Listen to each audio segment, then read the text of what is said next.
Abstract data type. ठीक है, ये हमारा नेक्स्ट टॉपिक है पाइथन के अंदर। रिकर्जन तक हम लोगों ने कर लिया था। अब एडीटी क्या है, एब्स्ट्रैक्ट डाटा टाइप क्या है? Basically a collection of data and set of operation that can be perform on data. Data है और डाटा के ऊपर जो आपने ऑपरेशन परफॉर्म करने हैं उसकी कलेक्शन है। सही है। 4 किस्म की एडीटीज हम लोगों ने पढ़नी है, स्टैक, क्यू, लिंक लिस्ट और बाइनरी ट्री। ये 4 किस्म की हम लोगों ने एडीटीज पढ़नी है। सही है। स्टैक से शुरू करते हैं। स्टैक को सबसे पहले समझते हैं एंड देन उसके कोड की तरफ चलेंगे। अब बेसिकली स्टैक मुझसे कहता क्या है? स्टैक लास्ट ईयर भी हम लोगों ने किया एस लेवल्स के अंदर बेटा। स्टैक बोलता है कि मैं काम करूंगा लीफो पे। लीफो का मतलब है लास्ट इन फर्स्ट आउट। जो लास्ट में आएगा, जो सबसे आखिरी में आएगा, वो सबसे पहले बाहर जाएगा। इसकी एग्जांपल मैं बस की बात करता हूँ। बस में मिसाल के तौर पे बहुत रश है और एक बंदा जो बहुत आखिर में घुसा वो कहाँ खड़ा होगा? गेट के पास खड़ा होगा। तो जैसे ही बाहर निकलने की बारी आएगी सबसे पहले वो निकलेगा ताकि वो बाकियों को निकलने का रास्ता आसान करे। ठीक है। सो ये basically last in first out का कंसेप्ट है। 2 फंक्शंस हमने इसके अंदर सीखने स्टैक के अंदर। नंबर 1 एक पुश का फंक्शन है, नंबर 2 एक पॉप का फंक्शन है। पुश का फंक्शन बेसिकली एक ऐसा फंक्शन है जहां पे मैं इस लिस्ट के अंदर या एक स्टैक के अंदर आइटम को क्या कर रहा हूँ? ऐड कर रहा हूँ। सही है। एंड पॉप का मतलब क्या है कि भाई पॉप का मतलब ये है कि मैं एक आइटम को रिमूव कर रहा हूँ फ्रॉम दी स्टैक। ठीक है। अब स्टैक करने से पहले या स्टैक को के कोड्स लिखने से पहले, ये 2 कोड्स लिखने से पहले, पुश एंड पॉप का कोड लिखने से पहले हमें बेसिकली क्या करना पड़ेगा? स्टैक को बनाना पड़ेगा। स्टैक को कैसे बनाना पड़ेगा? सिंपल एक एरे बनाना पड़ेगा स्टैक के नाम का। जैसे मैंने यहाँ पे डिक्लेयर किया पाइथन के अंदर, मैं सिंपली इसको बनाऊंगा स्टैक इज इक्वल्स टू करके एंड सिंपल मेरा एरे बन जाएगा। जैसे देखो नीचे यहाँ पे मैंने लिखा हुआ भी है। ठीक है, इसको देखते हैं। बहरहाल अभी सबसे पहले ऊपर आ जाओ। देखो मैंने 6 एलिमेंट का यहाँ पे एक स्टैक बना लिया। अब एक पॉइंटर है टीओएस।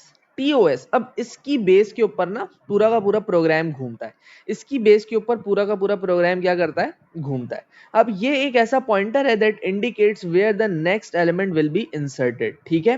टीओएस का मतलब क्या है? टीओएस एक ऐसा पॉइंटर है that indicates that where the next element will be inserted. ठीक हो गई बात। अब इस केस के अंदर क्या है? यहाँ पे मुझे बोला गया कि टीओएस जो है वो एक ऐसा पॉइंटर है जहां पे अगला एलिमेंट इंसर्ट होगा। यानी जो मैंने तुम्हें लॉजिक दी उस लॉजिक के हिसाब से टीओएस की इनिशियल वैल्यू होनी चाहिए 1। टीओएस की इनिशियल वैल्यू क्या होनी चाहिए? 1 होनी चाहिए। ठीक हो गई बात। जब टीओएस की इनिशियल वैल्यू 1 है एंड मैं पहला आइटम डालने वाला हूं तो क्या होगा? सबसे पहले ताहा जाएगा। ताहा इस तरीके से गया 1 पे। अब टीओएस को इंक्रीमेंट कर दिया जाएगा। अब टीओएस को इंक्रीमेंट यानी एलिमेंट डाला, टीओएस को इंक्रीमेंट कर दिया। टीओएस की वैल्यू क्या हो गई? 2 हो गई। टीओएस की वैल्यू अब 2 हो गई। एंड अब कौन चला जाएगा? हुनैन चला जाएगा। जैसे ही हुनैन गया टीओएस की वैल्यू वापस इंक्रीमेंट हो जाएगी ताकि ये पॉइंट करे उस प्लेस को जहां पे मैंने अगला एलिमेंट डालना है। तो ये अब 3 हो जाएगी। ठीक है। तो ये बेसिकली इस तरीके से मैं पुश करता हूं। तो पुश के प्रोसीजर में मैंने 2 चीजें पढ़ी। इनिशियलाइज द टीओएस टू 1 जो को पाइथन में 0 होगा obviously. Insert an element on the position of TOS and उसके बाद क्या करना है? इंक्रीमेंट दी टीओएस। यानी एलिमेंट डालो और आप टीओएस को इंक्रीमेंट कर दो ताकि वो अगली पोजीशन को पॉइंट करे। एक्सेप्शन क्या है बच्चों? एक्सेप्शन आपके पास है व्हेन एरे इज फुल। जब एरे फुल है कोई एलिमेंट इंसर्ट नहीं होगा, आपके पास एक एक्सेप्शन आ जाएगी कि भाई मैं इंसर्ट नहीं हो सकता, array is full. Array full कब होगा? जब ये वाली कंडीशन पूरी हो जाएगी। ये कंडीशन पूरी हो जाएगी। ये कंडीशन क्या बोलती है कि जब टीओएस len यानी लेन एरे पे खड़ा हो। मिसाल के तौर पे मेरी लेन एरे 6 है, मेरा टीओएस भी 6 हो जाए। सही है। तो इस केस के अंदर मेरे पास एरे फुल है, मैं कोई एलिमेंट नहीं डाल सकता। तो सबसे पहले देखो इस कोड को लिखना। मैंने क्या किया? स्टैक को यहाँ पे इनिशियलाइज किया। सही है। 6 स्ट्रिंग्स आएंगी इसके अंदर। टीओएस को 0 इनिशियलाइज कर दिया। पुश एक मैंने प्रोसीजर बनाया है जिसके अंदर मैंने एलिमेंट को एज अ पैरामीटर लिया। ग्लोबल बुलाया टीओएस और स्टैक को। हर वो वेरिएबल जो कि आउटसाइड द फंक्शन डिक्लेयर होता है उसको मैं ग्लोबली बुलाता हूँ फंक्शन के अंदर ताकि फंक्शन उसको रिकॉग्नाइज कर पाए। देखिए यहाँ पे मैंने एक्सेप्शन लगाई। अगर ये कंडीशन पूरी है तो स्टैक ओवरफ्लो हो गया। एक्सेप्शन मैंने यहाँ पे समझा दी है। इसका मतलब क्या? स्टैक फुल है। वरना क्या करना है? आपने पहले एलिमेंट डाला, यानी ये देखो insert the element on the position of TOS. तो देख लो मैंने टीओएस पे एलिमेंट डाला एंड अगली बात की क्या की मैंने कि टीओएस प्लस 1 कर दिया। मैंने अगली बात क्या की कि टीओएस प्लस 1 कर दिया। ठीक हो गई बात। ये हो गया मेरा इजी कोड। अच्छा जी, ये कोड कब काम करेगा? ये कोड कब तब काम करेगा जब मेरे पास टॉप ऑफ स्टैक की इनिशियल वैल्यू 1 हो, टॉप ऑफ स्टैक की इनिशियल वैल्यू 1 हो। बहुत दफा एग्जामिनर तुम्हें खुद फोर्स करता है, बहुत दफा एग्जामिनर आपको खुद फोर्स करता है कि आप क्या करें, टीओएस की वैल्यू -1 को इनिशियलाइज कर दें। समझ रहे हो बात को? जैसे एग्जामिनर तुम्हें पहले पार्ट ऑफ द क्वेश्चन में बोलेगा, जैसे मेरे पास एक यहाँ पे मैंने पास पेपर का सवाल लगाया हुआ है, यहाँ पे बोला हुआ है इनिशियलाइज द पॉइंटर, बोलता है write a program to declare array and the pointer is global structure, initialize the pointer to 0। यहाँ पे इसने 0 को इनिशियलाइज करने को बोला हुआ है, ठीक है। यहाँ पे से क्या होता अगर ये इनिशियलाइज बोलता है इनिशियलाइज द पॉइंटर टू -1, वो तो एग्जामिनर है, वो तो कुछ भी कर सकता है। समझ आ रही है बात? वो तो एग्जामिनर है, वो तो कुछ भी कर सकता है।